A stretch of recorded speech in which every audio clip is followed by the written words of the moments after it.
Could I please speak to Mr. Clark McGregor? One moment, I'll Thank connect you. you. Thank you. Yes? Mr. McGregor, Yes. this is Bob Woodward of the Washington Post. Hello? Yes?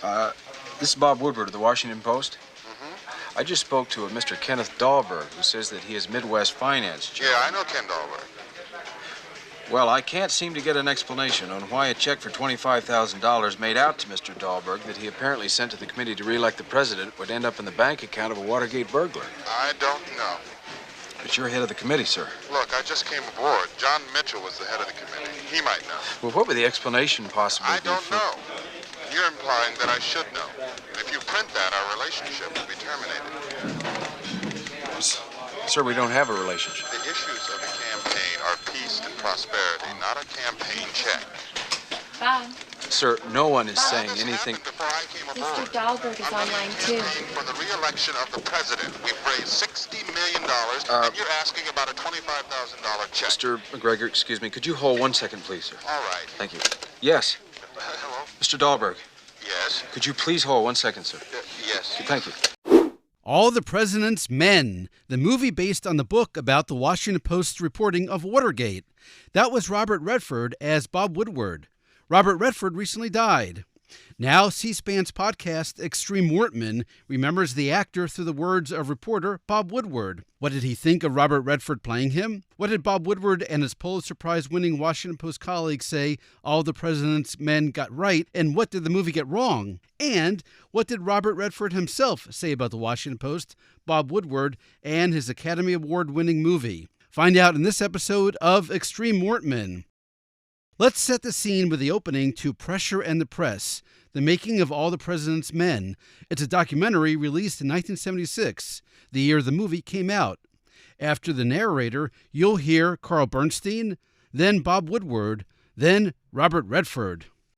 These men are about to commit a crime which will trigger a series of events that will change the course of American history. Now known collectively as Watergate, this and related crimes might never have become known had it not been for the American press.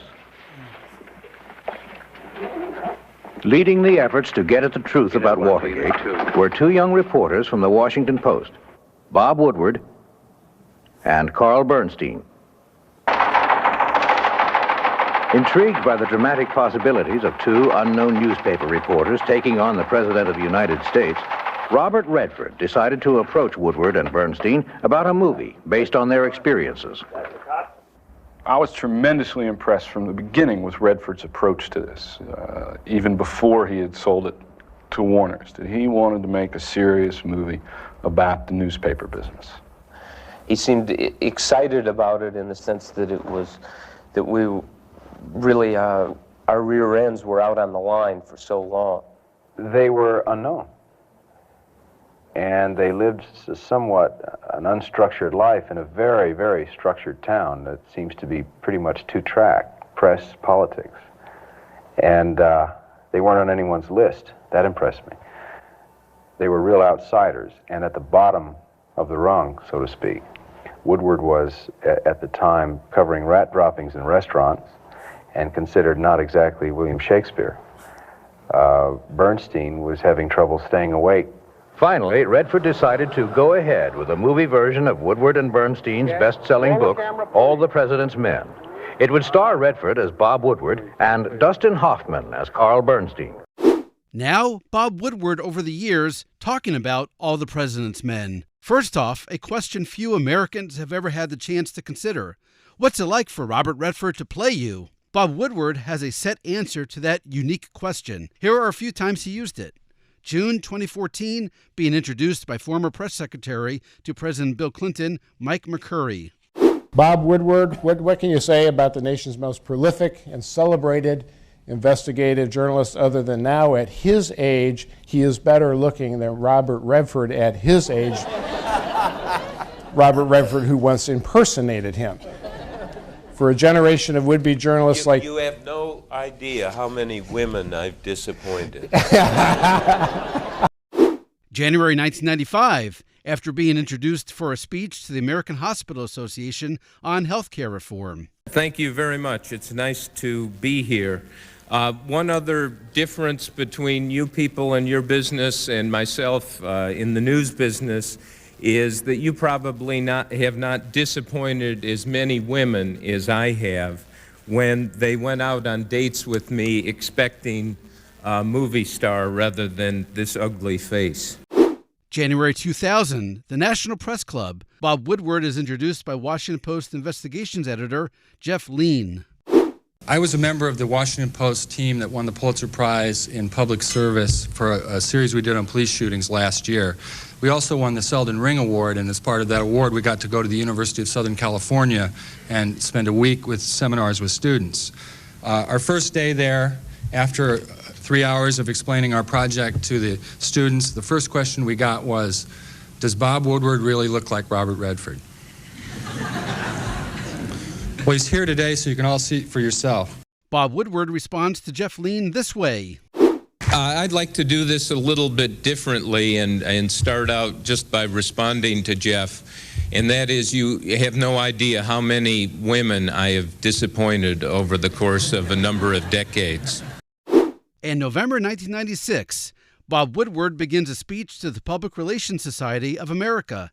This time, his young daughter is added to the opening quip. I'm going to tell a true story. Seeing you introduced the issue of the movie, All the President's Men. It was on television in Washington, D.C., Saturday night before last, and my wife and I have a second daughter who's only 3 months old. And so we were up about 1 a.m. Feeding my daughter, and or my wife was feeding my daughter. And I, trying to be the attentive father, turned on the television and started surfing around and landed. Channel 7 was doing a rerun of All the President's Men, and stopped and looked at it, and my wife and I, her name is Elsa, kind of would say something would occur, and she'd say, "Did that really happen? Is that really true?" I'd say, "Yes, that's true." After about 20 minutes, she said, "How come Jason Robards playing the editor Ben Bradley looks like Ben Bradley? Dustin Hoffman playing Carl Bernstein looks like Carl Bernstein, and the guy playing you bears no resemblance at all."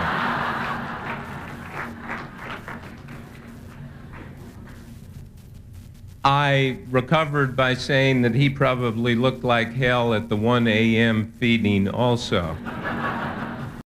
His daughter is included again, October 2005, an appearance on Book TV with John Siegenthaler. I had not seen the movie version of All the President's Men for 25 years or more until a couple of months ago, and I saw it with my 9-year-old daughter. A lot of people think it's my granddaughter, but she's my daughter. And we sat through the movie, and Diana turned to afterwards. I said, "What do you think?" And she said, "Daddy, the guy playing you doesn't look like you at all." And Robert Redford breathed a deep sigh of relief. No, I said, "Diana, you have no idea how many women I disappointed over the course of my life." But then the second thing she said, I said, "What else?" She said, "Boring, boring." As for the movie's portrayal of his reporting, here's Bob Woodward again from the National Press Club in 2000. I remember a couple of years ago watching the movie All the President's Men when they ran it on ABC television here. And I had not seen it for 15 years and stayed up and watched it. And in the movie depicting accurately the spring of 1973, when we learned that Watergate was going to blow up and have many more repercussions than we ever anticipated, in the movie version, the reporters go to Jason Robards, who is playing Ben Bradley, the editor, and tell him this early in the morning on his front lawn, because at that time We were afraid that people might be eavesdropping on our conversations. And at the end of learning this, Jason Robard says, "Nothing is at stake except freedom of the press, free speech, and possibly the future of the country." And I remember watching that and saying, hey, wait a minute, that didn't happen. That's Hollywood hype and press self-importance. And because I'm a reporter, I have a perfect memory. And I knew that what Bradley said that night, and I guess I better give a sanitized V-chip version of what I remember. He said something about an important part of his anatomy being on the chopping block. Unless we got the story right. But just because it had been a long time ago, and Carl Bernstein and I tended to write everything down, I wanted to check the records, and I got the records out and discovered that, of course, Hollywood had it wrong, and I had it dead wrong. That night in the spring of 1973, when Bradley learned that Watergate was going to blow up, what he said is the following: "What the hell do we do now?" Bob Woodward told a version of that story again in April 2011, this time an unlikely setting, the Richard Nixon Presidential Library and Museum. He is discussing how the Watergate story unspooled with his old boss, Ben Bradley. I remember laying that out to you, and you're kind of listening, and kind of, should I, call the guys in white jackets, because we're telling you this on your lawn, and it was cold. 3 o'clock in the morning. 3 o'clock in the morning. Nothing unusual about that. And in the movie version of this, Jason Robards, who plays Ben in the movie version, at the end says, "Now, okay, guys, got a lot of work to do. Go home and take a bath and then get back on the beat. And not much is at stake. Just the First Amendment in the future of the country." Now, that's not what Ben said. It's true. That's the Hollywood version. That's what the people who made the movie wanted it to be. But it wasn't. And here is, after all of this is told to Ben, he turned to us, and this is precisely what you said. "What the hell do we do now?" You might remember from All the President's Men the famous scene shot inside the Library of Congress. Woodward and Bernstein are checking hundreds and thousands of book slips for items requested over a 2-year period. They are trying to discover whether White House aide Howard Hunt had been looking for books related to Ted Kennedy as part of a smear campaign. It's the first scene in the film without dialogue. Here's Bob Woodward at the 2012 National Book Festival. Somebody from the Library of Congress, Dr. Billington, was asking me, in the movie version of All the President's Men, the reporters go to the Library of Congress to look at what the White House has been checking out, and somebody said, "Gee, can you go to the Library of Congress and find out what other people have been checking out?" And your horror, of course, no. But how did we get somebody? We went to somebody, and it's in the movie, and we said, "Sorry, Dr. Billington, how about breaking the rules? How about helping us? We're not going to misuse this information." What did Ben Bradley think of the movie and his portrayal by Jason Robards, who won an Oscar for his performance? Here's the legendary Washington Post editor on a book tour, September 1996. Jason Robards. Let's start about that movie, because it doesn't. I had a really good education, and I was prepared to, go to war and do all these things. I was not at all prepared to see a movie in which somebody with my name swaggers, I think is the word, around the city room, using the F word several times, and which, of course, I had to work out what he meant. And but when I first saw that movie, it was with Redford and Pakula, the director, Alan Pakula, and Mrs. Graham, Bernstein, Woodward, and a couple of the rest of us. We went into a theater that were owned by the Motion Picture Association, and we all sat alone. There wasn't a seat, there wasn't anybody within 10 seats of us this way. And because we wanted, we didn't want to be caught laughing nervously or doing anything ungentlemanly. So, like sobbing.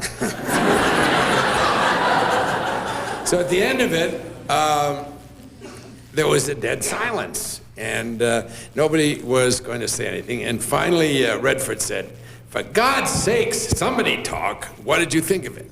Well, the answer is that, it wasn't bad. It condensed 2.5 really interesting years into something like 2 hours. And except for the fact that whenever a reporter put a phone call in, somebody always answered, I thought it was very accurate.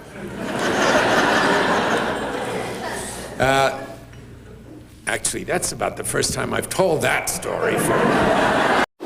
And here's Ben Bradley at the National Press Club, November 1995.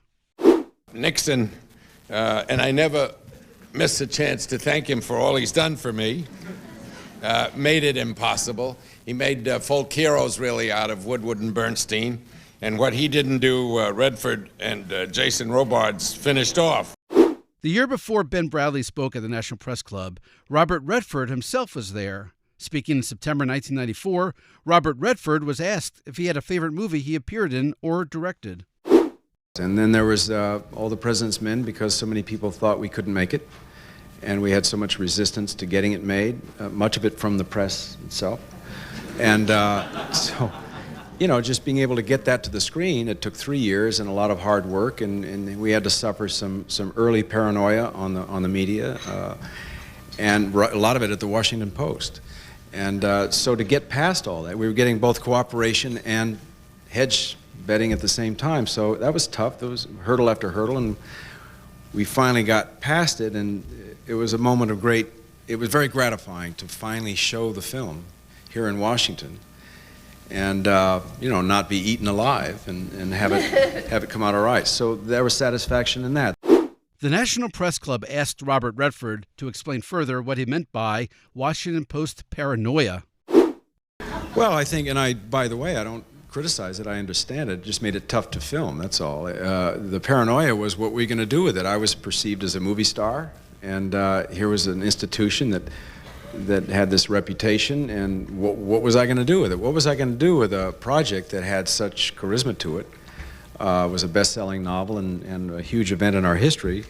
Was I going to make it a Hollywood movie? What was I going to do with it? Very simple as that. And that's a very understandable concern.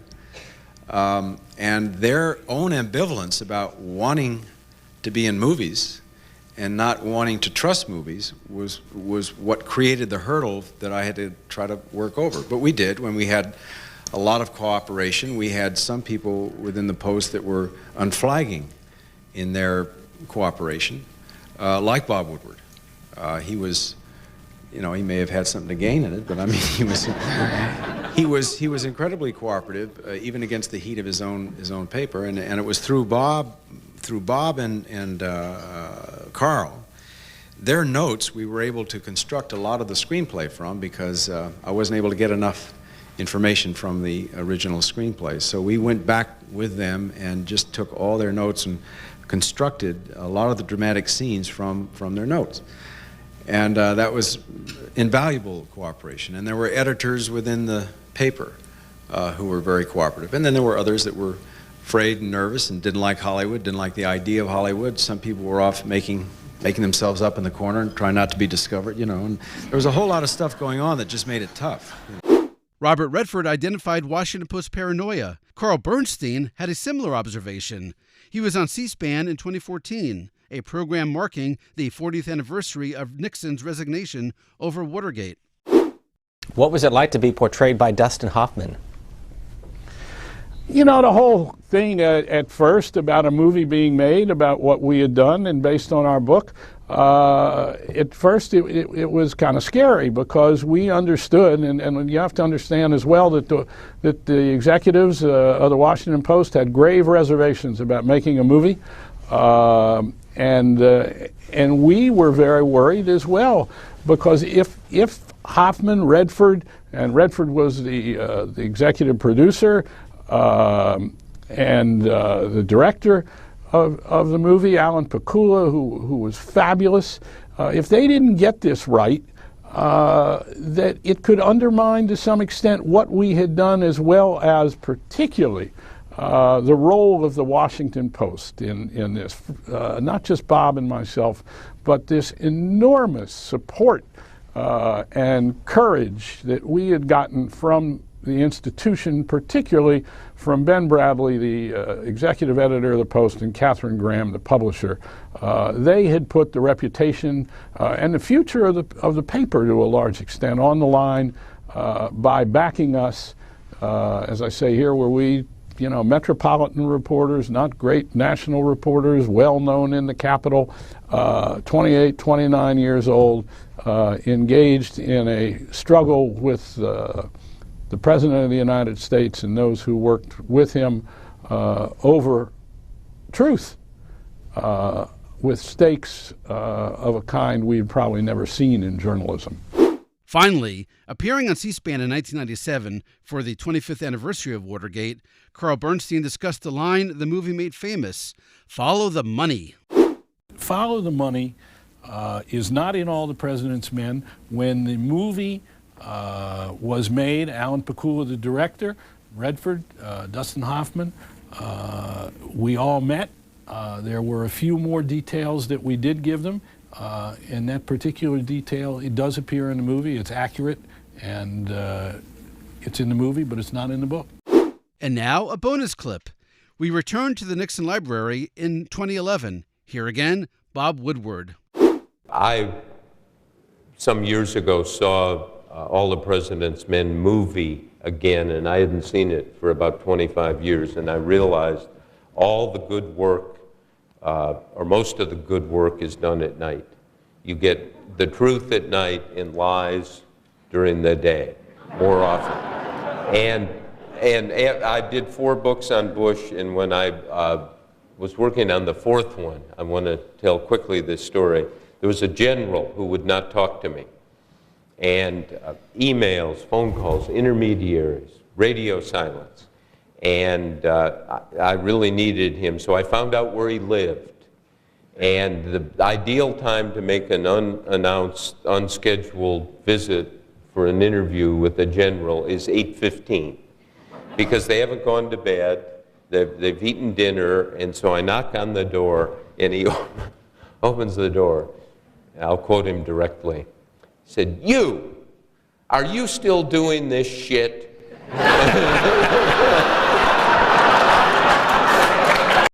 That's it for this episode of C-SPAN's Extreme Mortman, your new home for clips and quips. There's a lot more to learn about Bob Woodward, the Washington Post, and Watergate, and All the President's Men, all in the C-SPAN video library. For now, thanks for listening, and happy searching.